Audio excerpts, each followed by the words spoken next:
What's up, you guys? Welcome to today's video. I'm not sure what I'm going to title this video, but we are going to be talking about my relationship with my ex-husband, Steve, is what we call him on this channel. If you guys have been following me for some time, you've heard me talk about and reference this relationship on several occasions, including, I want to say, 2 or 3 videos. What I have never mentioned before on this channel or publicly whatsoever was the difference in our age. I was 15 when I met him, and he was 20. That age gap was necessary so that manipulation and control was easier. And we're going to get into all of that today, but I had to start the video with that message to any young girls out here watching my story and watching these videos. It is not normal or okay if you are 15 and someone that is 20 is interested in you in a sexual relationship. They're a predator. I want to start the video with that very clear message that this is predatory behavior. And to any young girls watching my story, please know that this is not okay. If your boyfriend is 21 and you're 15, this is predatory behavior and you need to get out. Now, before I get into all of this stuff, you guys can always find my social media handles in the description box of every single video, as well as my podcast and my vlog channel, where you can see the life that I have now, which is very different than the past or the stories that I share on this channel. I also have a Patreon where I'm going to be sharing more stories that are just a little too X-rated for YouTube, but I'm going to be sharing more details about this relationship with Steve over on Patreon. And again, all of that is linked in the description box of this video. So without further ado, let's just get into this today.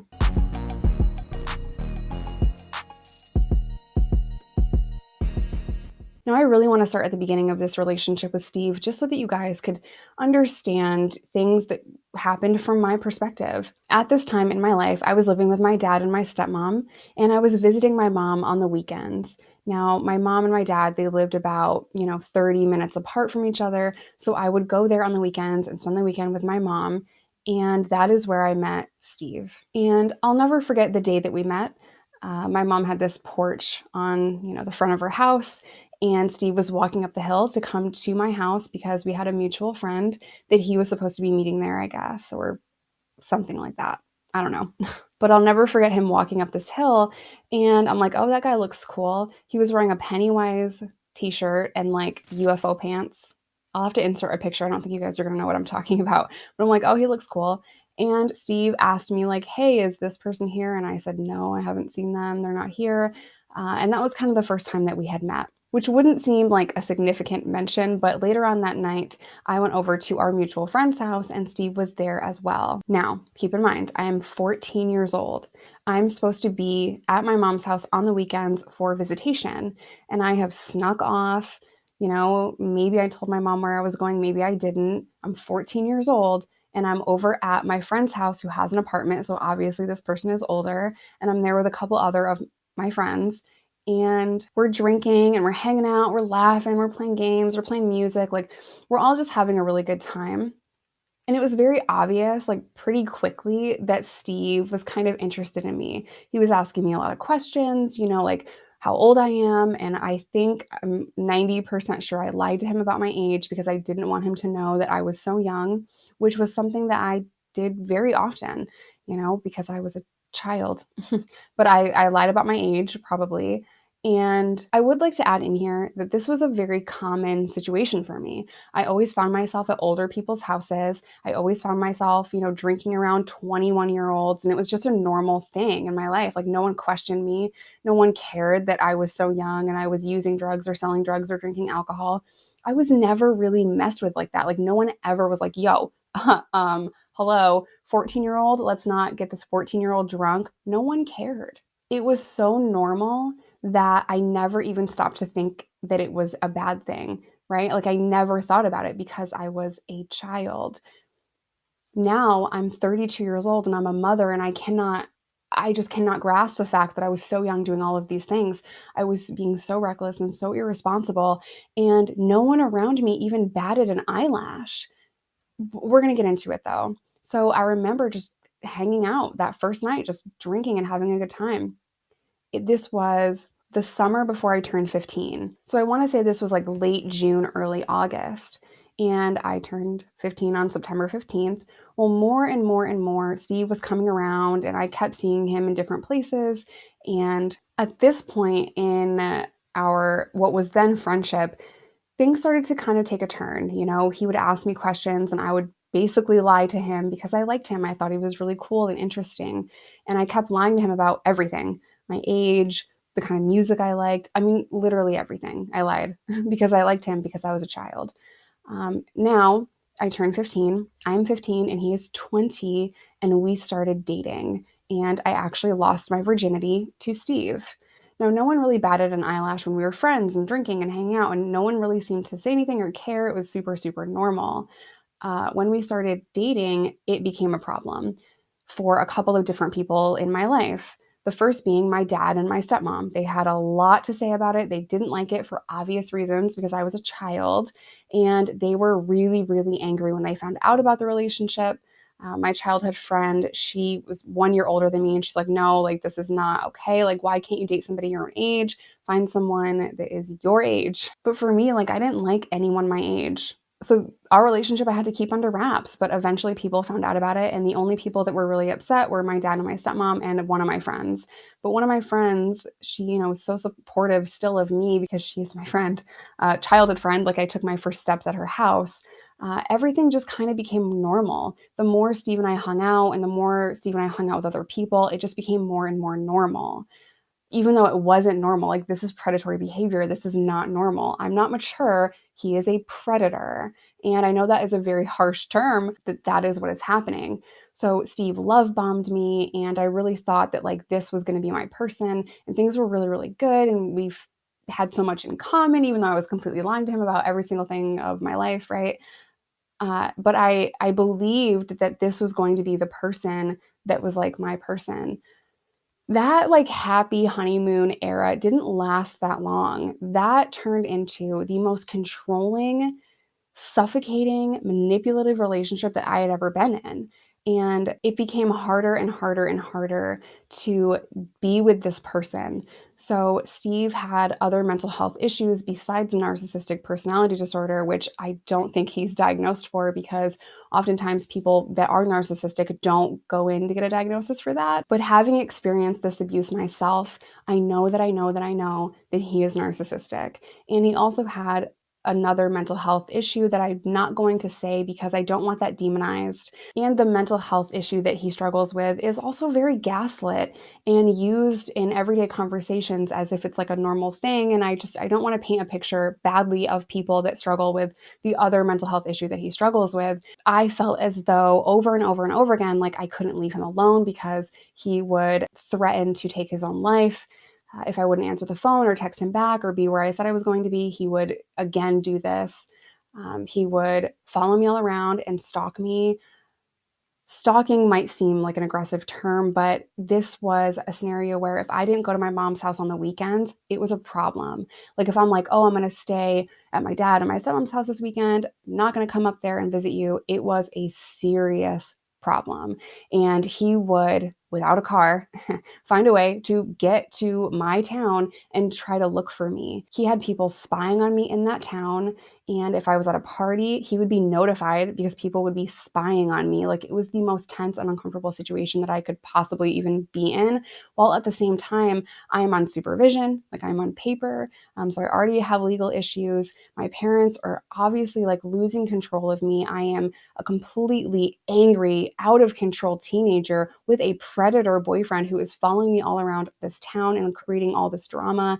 My parents hate it and they just want me to be normal. My parents had enough of this relationship with Steve and they didn't want him coming around. So they tried to press charges for statutory rape.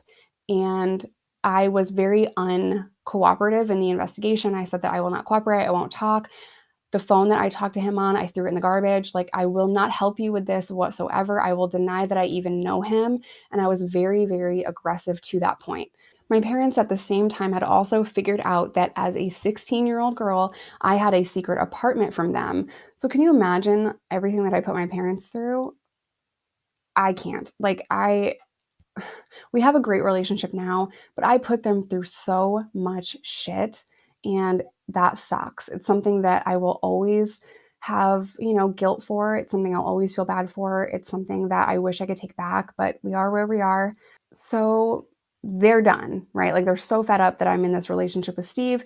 And they also found out that I have an apartment. Things just kind of blew up one day. And for whatever reason, I decided I just want to be normal. I don't want Steve telling me that I can't go out to visit my friends or drink, which I shouldn't have been drinking anyway, but like I don't want this person telling me what to do. I don't want to look over my shoulder because one of his spies are going to be there. Like I just want to be a normal freaking teenager and not worry about all this shit. So I told Steve that we're done. I'm breaking up with you. I don't want to be with you anymore. Please stop freaking calling me. Like I'm done. And I actually was kind of normal for a little while. I started dating this boy that I met in detention at high school, and he played football and he was super nice to me. And my parents were so happy that I found a guy my own age and they really liked him. Him and his parents even made me deer chili one time, which was like so awesome. For all intents and purposes, for a short time, I was a normal teenager with a boyfriend that I go to high school with. I remember just being happy that things were kind of okay. At some point, Steve finds out that I am dating this guy from my high school, and he is just crazy mad. He's trying to get information from my mom. He's trying to figure out, through our mutual friends, like where I am and what I'm doing all the time still.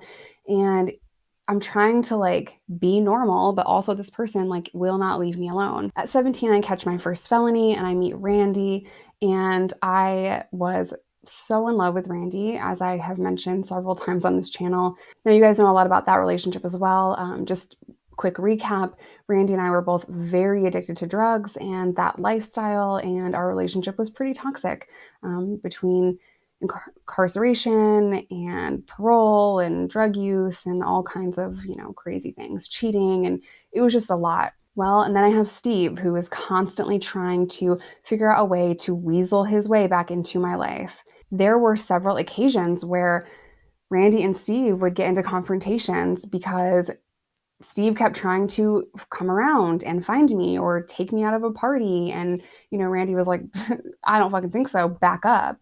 So there was just this tense, drama at all times. And that was very hard. Right after my 18th birthday, I found out Randy was cheating on me with 3 different people. And I was also kicked out of my parents' house.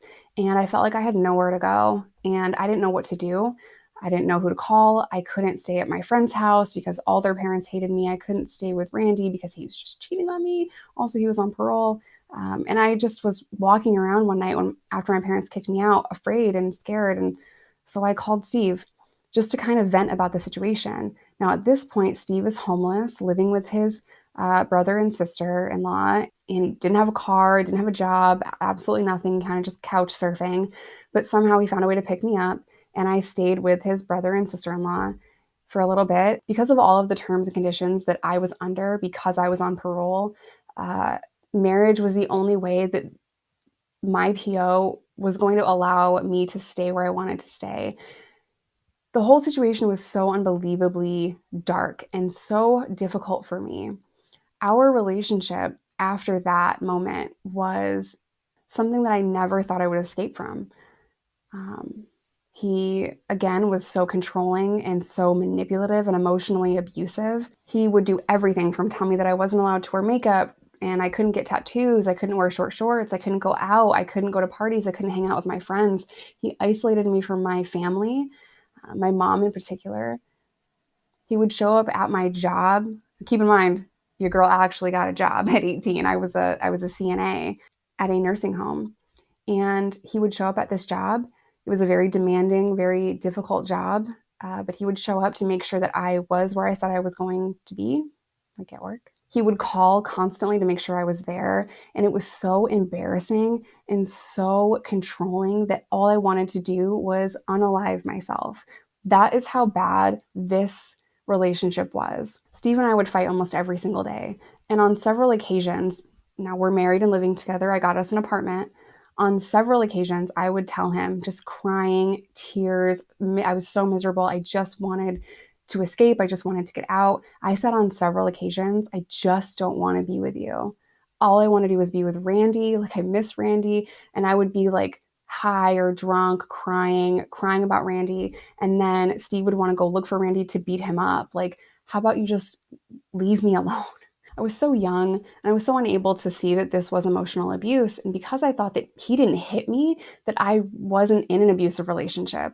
I thought abusive relationship meant that that person is hitting you physically, they're abusive. Things did get kind of physical a couple of different times. For example, there was this time where Steve and I got into a really bad fight and I ran off and I went to my mom's house and I immediately called Randy and I said, please come get me. I can't be here. Like, Steve is going crazy and I just need to get away from him. Like, please, please, please come get me. And he did. Randy and one of our mutual friends came to pick me up. I'm like, can I just please crash at your mom's house? Like I was so broken and I didn't know what to do. I just couldn't spend one more second in that apartment with Steve. Well, the next day, I went back to the apartment, which was my apartment, by the way. And I know it's very difficult for people to understand why you go back, but I lived there. It was my home. Like, where am I supposed to go? So I went back the next day and Steve asked me where I was. And I said I was at Randy's. Steve takes his hands, he pushes me so hard on my shoulders that I go flying across our living room. And we had hardwood floors, so I kind of slid a little bit and then I hit my head against the wall. And I justified it in my head because, oh, he's just really upset.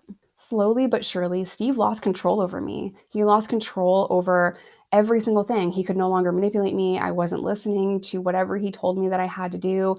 I, would ditch work and I'd hang out with friends and I was selling and using drugs. Remember how I said that he would separate me from my family? He didn't let me or wouldn't allow me to hang out with my cousins.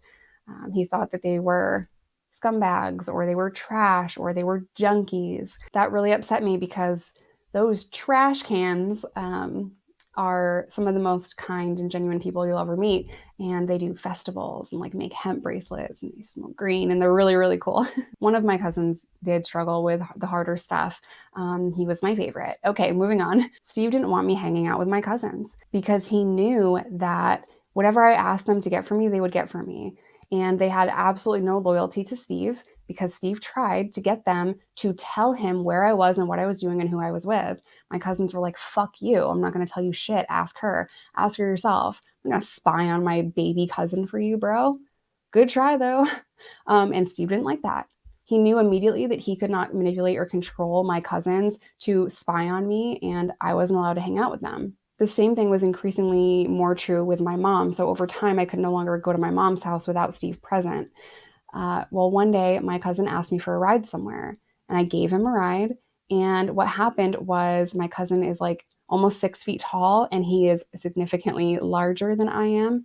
He gets in the passenger side of the car. If you've been in an abusive relationship, you already know how this is going to go.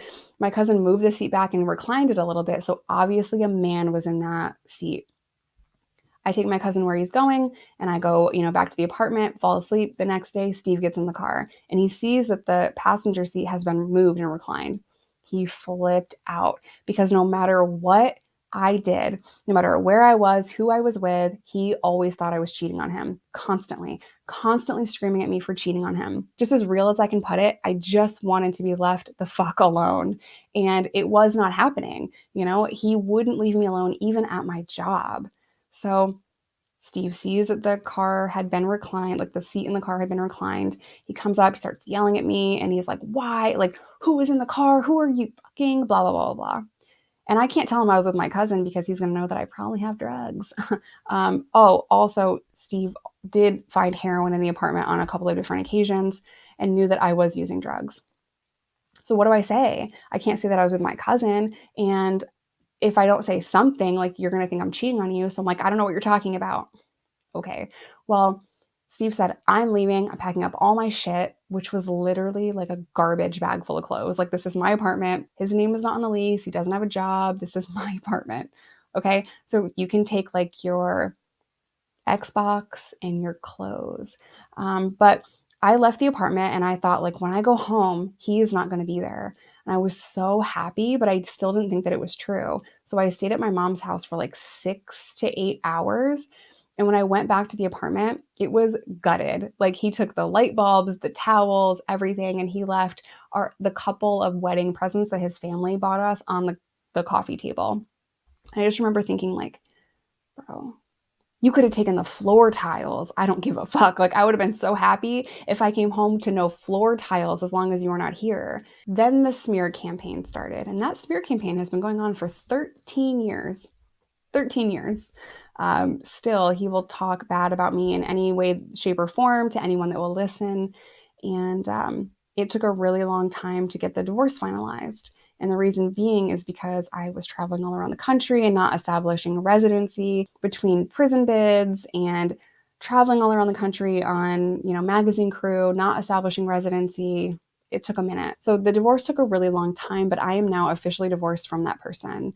And I will just say that what it cost to get divorced, I would have paid 4 times that amount just to have that peace of mind and not have that hanging over my shoulder. But it was the last little thing that Steve had over me. But the reason why I wanted to make this video is because I know that young girls watch my videos. I want to be very open, honest, and transparent about this kind of relationship. I don't care how mature and how cool you think you are. If you're 14 and this man is 20, that is not okay. Please get out of that relationship. Please tell an adult that you trust that this is what's happening and this is the situation. It's not cool to have a 21-year-old, 22-year-old buy you alcohol at 15.